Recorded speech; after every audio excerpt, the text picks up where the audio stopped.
महाराष्ट्र के नागपुर में 17 मार्च को हिंसा हुई और शुरुआत हुई औरंगजेब की कब्र को लेकर हुए विरोध प्रदर्शन से, जिसे आयोजित किया था हिंदूवादी संगठन विश्व हिंदू परिषद (वीएचपी) और बजरंग दल ने।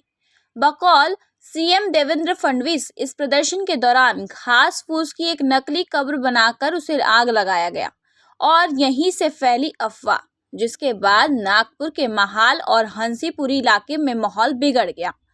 पुलिसिया कार्रवाई जारी है। 5 एफआईआर दर्ज हुई हैं, गिरफ्तारियां की गई हैं। 11 इलाके बेमियाद कर्फ्यू हैं। साथ ही शांति बहाल करने की कोशिश भी हो रही है, लेकिन इस पूरे घटनाक्रम के केंद्र में है मुगल बादशाह औरंगजेब की कब्र। खुलादाबाद इलाके में मौजूद इस कब्र पर जब तक राजनीति होती रहती है, कई बार ये सवाल भी पूछा जाता है कि दिल्ली में राज करने वाले औरंगजेब की कब्र यहाँ क्यों बनाई गई? इस कब्र का पूरा इतिहास क्या है? औरंगजेब का आखिरी समय, ये साल 1705 के आसपास की बात है। यहाँ से औरंगजेब की तबीयत खराब होनी शुरू होती है और फिर होती चली जाती है।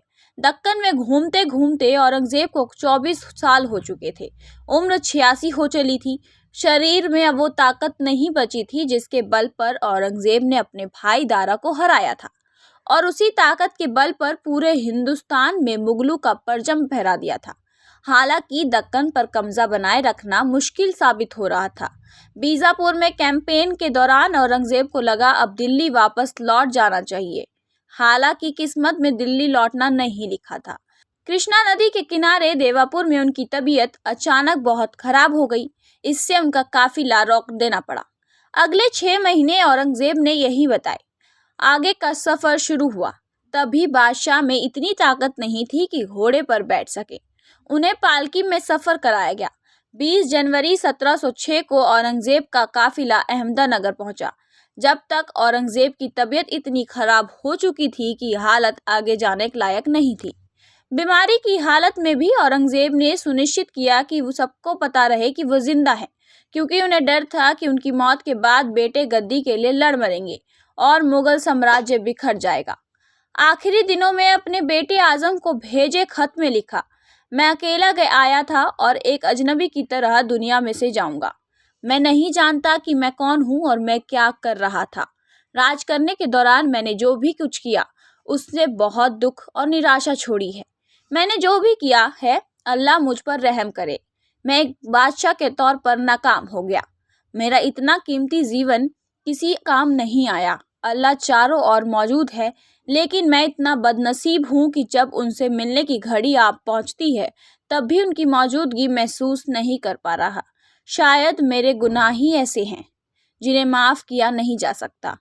आजम ये पढ़कर अपने पिता के पास पहुंचा, पर उसने जब अपने पिता को देखा तो उनसे यकीन नहीं हुआ कि ये वही बादशाह आलमगीर औरंगजेब है जिन्होंने पूरे हिंदुस्तान पर राज किया है। आखिर समय में औरंगजेब का चेहरा एकदम सफ़ेद पड़ गया था, ऐसा जैसे खून की एक बूंद शरीर में ही ना बची हो। औरंगजेब अपने कांपते हुए होठों से कुछ बड़बड़ा रहे थे, पर गले में इतनी आवाज़ भी नहीं बची थी कि आवाज़ निकल सके। आजम अपने पिता के हाथों को देख रहा था कि जिनकी उंगलियां में कई कीमती पत्थरों वाली अंगूठियां होती थीं। उसे यकीन नहीं हो रहा था कि वे वही उंगलियां थीं जिन्होंने मुगल सल्तनत को इस उरोस पर पहुंचाया था। न्यू हिस्ट्री ऑफ इंडिया में इतिहासकार सेटनिली वॉलपट लिखते हैं कि साल 1707 की जनवरी आते आते औरंगजेब को इल्म हो चुका था कि वह वापस दिल्ली नहीं लौट पाएंगे। अंतिम दिनों में भी वो पूरी तरह धार्मिक बने रहे। बीमार रहते हुए भी 5 वक्त नमाज पढ़ना नहीं छोड़ा। 3 मार्च 1707 को औरंगजेब ने आखिरी सांसें ली। उनके शरीर को दिल्ली नहीं ले जाया गया।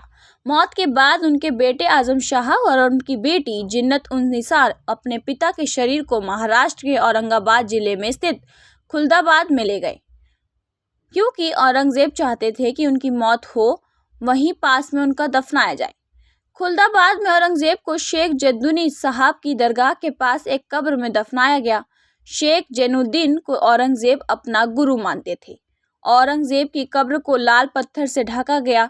उनकी बहन जनहारा की कब्र के ऊपर मिट्टी डाली गई थी ताकि उस पर फूल खिल सके। यही औरंगजेब की कब्र के साथ भी किया गया।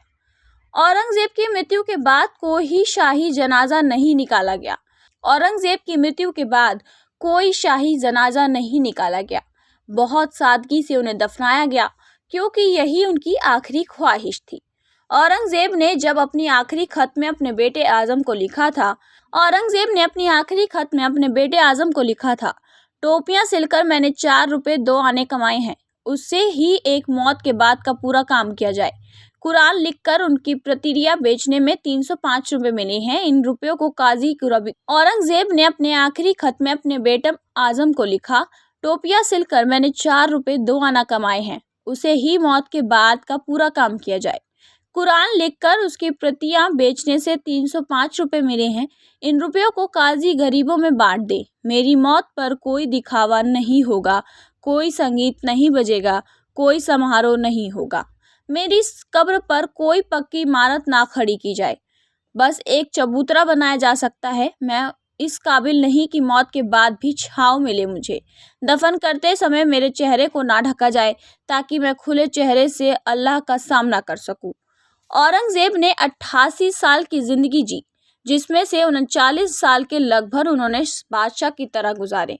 मौत के वक्त उन्हें डर था कि उनके बाद मुगल सल्तनत कमजोर ना हो जाए। हालांकि ऐसा ही हुआ। औरंगजेब की मौत के बाद मुगल गद्दी को लेकर फिर वैसा ही खून खराबा हुआ जैसा खुद औरंगजेब ने किया था। उनकी मौत के बाद मुगलों ने 150 साल तक राज किया।